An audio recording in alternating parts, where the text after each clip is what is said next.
Daming mangga dito sa amin. And langka. Dito sobrang daming mangga. Ayan kumpul-kumpul. Kumpul-kumpul ang mga mangga. Ayun doon, meron pa doon. Tabi-tabi kasi yung mga ano dito, mga mangga dito. Siya. Ayan. Ang dami.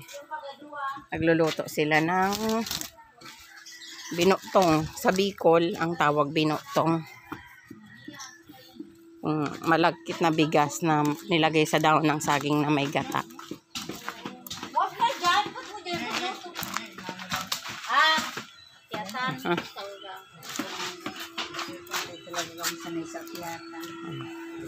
Ayun yung binutong. Tanghalian.